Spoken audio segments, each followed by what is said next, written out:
Ravi sir ಯಾವುದೇ cinema ಸೋತ್ರು ಕೂಡ ಧೈರ್ಯದಿಂದ ಒಪ್ಕೋತಾ ಇದ್ರು ಈ ಸಿನಿಮಾ ಸೋತಿದೆ ಅಂತ. ಸೊ ಆ ತರದಲ್ಲಿ ಅವ್ರಿಗೆ ಮನಸ್ಸಿಗೆ ತುಂಬಾ ಒಂದು ಭಾರವಾದಂತ ಒಂದು 2 ಸಿನಿಮಾಗಳು ಅಂದ್ರೆ ಒಂದು ಏಕಾಂಗಿ ಮತ್ತೆ ಶಾಂತಿ ಕ್ರಾಂತಿ. ಸೊ ಈ ಸಿನಿಮಾದ ಮೇಕಿಂಗ್ ಸಂದರ್ಭ ನೆನೆಸ್ಕೊಳ್ಳೋದಾದ್ರೆ ಆ ಕಾಲಕ್ಕೆ 3 ವರ್ಷ ಟೈಮ್ ತಗೊಂಡು 3 ಸೂಪರ್ ಸ್ಟಾರ್ ಗಳನ್ನ ಇಟ್ಕೊಂಡು ಸಿನಿಮಾ ಮಾಡೋದು ಅಸಾಧ್ಯ ಅದು ಆಕ್ಚುಲಿ. ಅಂತ ಸಂದರ್ಭದಲ್ಲಿ ಸಿನಿಮಾ ಮಾಡಿ ತೋರಿಸಿದ್ದಾರೆ. ಸೊ ನಿಮ್ಮ ಜೊತೆ ಏನಾದ್ರು ಈ ಸಿನಿಮಾದ ಕಂಟೆಂಟ್ ಬಗ್ಗೆ ಮಾತಾಡುವಾಗ ಏನಾದ್ರು ಹಳೆದೆಲ್ಲ ಹಂಚ್ಕೋತಾ ಇದ್ರೆ ವಿಚಾರಗಳನ್ನ ಅಂತ? ಸರ್, ಈಗ ರವಿಚಂದ್ರನ್ ಸರ್ ಅವ್ರಿಗೆ ಅಭಿಮಾನಿಗಳು ಆಟೋ ರಿಕ್ಷಾಯಿಂದ ಹಿಡಿದು ಅಂತರಿಕ್ಷದವರೆಗೂ ಇದ್ದಾರೆ. ನಾನು ಮೊನ್ನೆ ಮಾತಾಡ್ದಂಗೆ ಗ್ರಾಮದಿಂದ ಹಿಡಿದು ಇನ್ಸ್ಟಾಗ್ರಾಮ್ದವರೆಗೂ ಬಂದ್ಬಿಟ್ರು ಈಗ ಅಭಿಮಾನಿಗಳು. ಆಮೇಲೆ ಅಜ್ಜಿ ಕಾಲದಿಂದ ಹಿಡಿದು ಜಂಜಿ ಕಾಲದವರೆಗೂ ಬಂದ್ಬಿಟ್ರು. ಎಲ್ಲಾ ಕಡೆ ಅಭಿಮಾನಿಗಳು ಇದಾರೆ ಅವ್ರಿಗೆ. ಈ ರೀಸೆಂಟ್ ಆಗಿ ಎಕ್ಸ್ಪೈರ್ ಆದ್ರು ನಮ್ಮ TG ನಂದೀಶ್ ಅಂತ ಅಂದ್ಬಿಟ್ಟು ಒಳ್ಳೆ ರೈಟರು. ಅವರು ರವಿಚಂದ್ರನ್ ಅಪ್ಪಟ ಅಭಿಮಾನಿ. ಅವರು ಬರ್ದಿರೋ ಸಾಲನ್ನೊಂದು ನೆನಪಿಸ್ಕೊಳ್ತೀನಿ. ಅವ್ರು ಹೇಳಿದ್ರು, ಸಿನಿಮಾ ಅಂದ್ರೆ ಕೆಲವರಿಗೆ ಅನ್ನ, ಸಿನಿಮಾ ಅಂದ್ರೆ ಕೆಲವರಿಗೆ ಜೀವ, ಸಿನಿಮಾ ಅಂದ್ರೆ ಕೆಲವರಿಗೆ ಪ್ಯಾಷನ್, ಸಿನಿಮಾ ಅಂದ್ರೆ ಕೆಲವರಿಗೆ ವೃತ್ತಿ, ಆದ್ರೆ ಸಿನಿಮಾನೇ ನಾನೇ ಸಿನಿಮಾ ಅನ್ನೋದು ರವಿಚಂದ್ರನ್ ಓನ್ಲಿ ಅಂತ. ಹಂಗೆ ಅಂತ ಒಬ್ರು ಅಭಿಮಾನಿಗಳು ನಂದೀಶ್ ಅವರು ಬರ್ದಿರೋ ಸಾಲುಗಳನ್ನ ಇದಕ್ಕೆ ಉತ್ತರವಾಗಿ ಹೇಳ್ಬಿಟ್ಟು ರವಿಚಂದ್ರನ್ ಸರ್ ಹೇಳ್ತಾ ಇದ್ದಿದ್ದು, ಏಕಾಂಗಿ ಅಂತಂದ್ರೆ ಅದು ಜೀವ ಸರ್ ಅವ್ರಿಗೆ, ಶಾಂತಿ ಕ್ರಾಂತಿ ಅಂದ್ರೆ ಜೀವ. ಅವ್ರ ಒಂದು ಮಕ್ಕಳುಗಳನ್ನ ಎಷ್ಟು ಪ್ರೀತಿ ಮಾಡ್ತಾರೋ ನನ್ನೊಂದು ಮಗು ಅನ್ನೋಷ್ಟೇ ಅವ್ರಿಗೆ ಪ್ಯಾಷನ್ನು. ಆಮೇಲೆ ಈ ಶಾಂತಿ ಕ್ರಾಂತಿ ಬಗ್ಗೆ ತುಂಬಾ ಅವ್ರು ಹೇಳಿರೋದು ಒಂದು ಮಾತೇನು ಅಂದ್ರೆ, ಒಂದು 300 ಸಿನಿಮಾಗಳಿಗೆ ನಾನು ಕಷ್ಟ ಪಡೋವಷ್ಟು ಅದು ಒಂದೇ ಸಿನಿಮಾಗೆ ನಾನು ಮಾಡಿದ್ದೆ ಶಾಂತಿ ಕ್ರಾಂತಿಗೆ ಅಂತಂದ್ರು.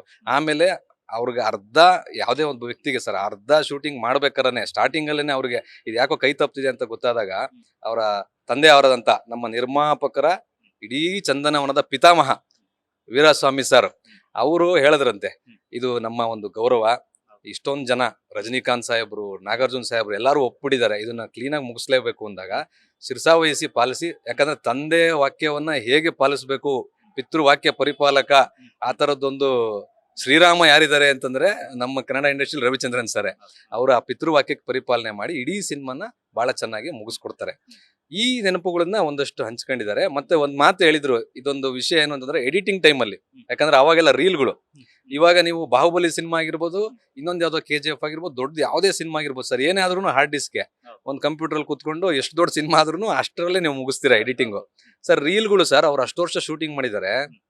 ಇವಾಗ ಅದು ಹಳೆ ಕಾಲದಲ್ಲಿ ಮಾಡಿ ಮೇಲೆ ತಾಯಿ ನಮ್ಗೆ ಬೆಡ್ಶೀಟು ಅಥವಾ ಸೀರೆಗಳನ್ನ ಒಣಗಾಕ್ಬೇಕಾರೆ ಆ ತುದಿ ನಮ್ಗೆ ಕೊಟ್ಬಿಟ್ಟು, ಕಂದ ಅಷ್ಟು ದೂರ ಓಡೋಗಿ ಇಟ್ಕೋ ಸ್ವಲ್ಪ ಅದನ್ನ ನೀರ್ ಹಿಂಡನ ಅಂತ ಇದ್ರಲ್ಲ, ಹಂಗೆ ಅಲ್ಲಿ ಇರೋಂತ ಎಲ್ಲಾ ಸ್ಟಾಫ್ನು ಕರ್ಸ್ಬಿಟ್ಟು ಈ ಜಡೆ ಎಣದಂಗೆ ಅದನ್ನ ಒಂದೊಂದು ರೀಲ್ ನ ತಗೊಂಡು ನೀವು ಅಷ್ಟು ದೂರ ನಿಂತ್ಕೊಳ್ಳಿ, ಇಷ್ಟು ದೂರ ನಿಂತ್ಕೊಳ್ಳಿ ಅಂದ್ರು. ಯಾಕಂದ್ರೆ ಕಟ್ ಪೇಸ್ಟ್ ಫಿಸಿಕಲ್ ಆಗಿ ಆಗ್ಬೇಕು. ಮಾಸ್ಕಿಂಗ್ ಶಾರ್ಟ್ಸ್ ಗಳೆಲ್ಲ ಇತ್ತಂತೆ.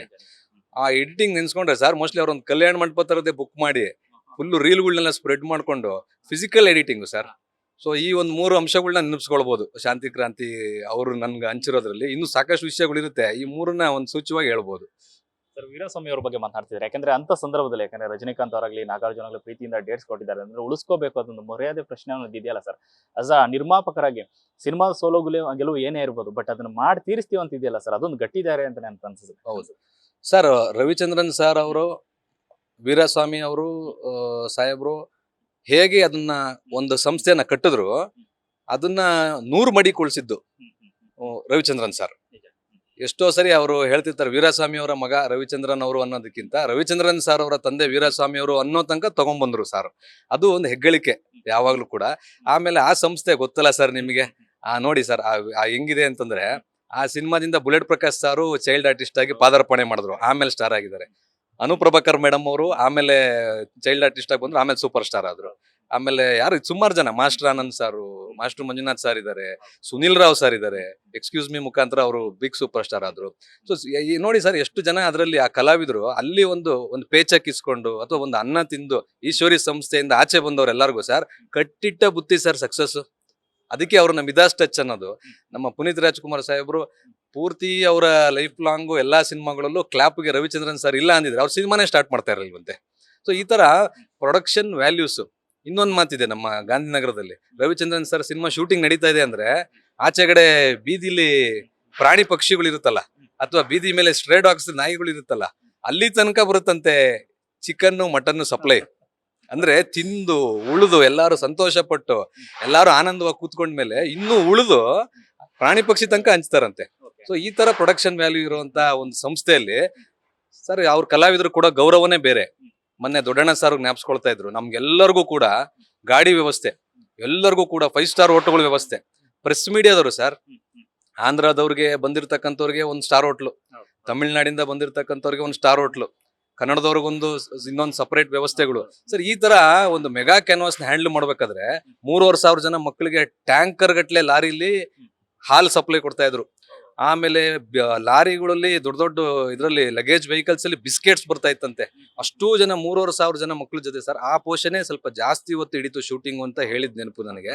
ಯಾಕಂದ್ರೆ ಒಂದೇ ಒಂದು ಮಗು ಕೆಮ್ಮಿದ್ರು, 1-2 ಮಗುಗಳು ಆಕಳಿಸಿದ್ರು ಅದು ಬರುತ್ತೆ ಫ್ರೇಮ್ ಅಲ್ಲಿ.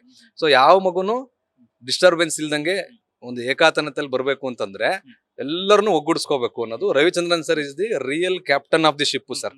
ಅವ್ರು ಹೇಳ್ತಾ ಇದ್ರು, ಒಂದೇ ಒಂದ್ಸರಿ ಮೈಕ್ ತಗೊಂಡ್ ಹೇಳಿದ್ರಂತೆ, ನಿಮ್ ಟೀಚರ್ ತೀರ್ಕೊಂಡಿದ್ದಾರೆ, ಅವಾಗ ಹೇಗಿರ್ಬೇಕು ನೀವು ಅಂದಿದ ತಕ್ಷಣ ಪಿನ್ ಡ್ರಾಪ್ ಸೈಲೆನ್ಸ್ ಅಂತೆ ಆ ಸೀನ್ಗೆ.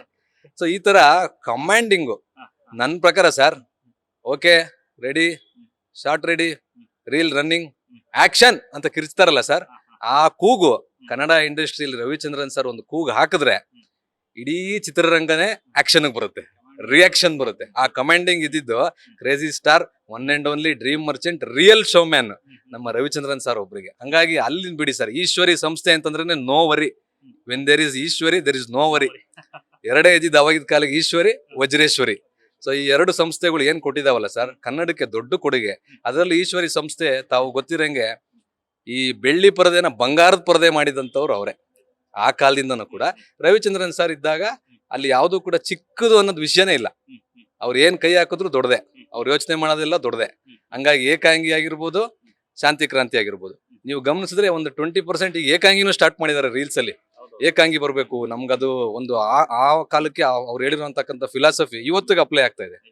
ಸೊ ನನಗನ್ಸೋದು ಏನಂದ್ರೆ ಸರ್, ರವಿಚಂದ್ರನ್ ಸರ್ ಇಲ್ಲೋ ಶಂಕರ್ ನಾಗ್ ಅವ್ರ ಬಗ್ಗೆ ಎಲ್ಲ ಮಾತಾಡ್ತೀವಲ್ಲ, ಆ ತರ for ahead of his times. ಅವತ್ ಶಾಂತಿ ಕ್ರಾಂತಿ ಬಗ್ಗೆ ಹೇಳಿದ್ದು 35 ವರ್ಷ ಆದ್ಮೇಲೆ ಜನಕ್ಕೆ ಅರ್ಥ ಆಗ್ತಾ ಇದೆ. ಅವತ್ ಶಾಂತಿ ಕ್ರಾಂತಿ ಹೇಳಿದ್ದು 2 ವರ್ಷ ಆದ್ಮೇಲೆ ಗೌರ್ಮೆಂಟ್ ಆರ್ಗನ್ ಸ್ಕ್ಯಾಮ್ ಬಗ್ಗೆ ಒಂದು ಕಾಯ್ದೆ ತರ್ತದೆ. ಅವತ್ ಶಾಂತಿ ಕ್ರಾಂತಿ ಬಗ್ಗೆ ಪ್ಯಾನ್ ಇಂಡಿಯಾ ಎಲ್ಲ ಮಾಡಿದ್ದು ರಜನಿಕಾಂತ್ ಅವ್ರಿಗೆ ಆ ಕಾಲದಲ್ಲೇನೆ 1 ಕೋಟಿ ರೂಪಾಯಿ ಫಸ್ಟ್ ಚೆಕ್ ಕೊಟ್ರಂತೆ. ಇವತ್ತು ಅವರು ಪ್ಯಾನ್ ವರ್ಲ್ಡ್ ಸ್ಟಾರ್ ಆಗಿದ್ದಾರೆ. ಹಿಂಗೆ ಸರ್ ಈ ತರ ಅನೇಕ ಮೊದಲುಗಳಿಗೆಲ್ಲ ಮೊದಲು ಯಾರು ಅಂತಂದ್ರೆ ತಾಂತ್ರಿಕತೆಯ ಮಾಂತ್ರಿಕ ರವಿಚಂದ್ರನ್ ಸರ್ ಅನ್ಬೋದು.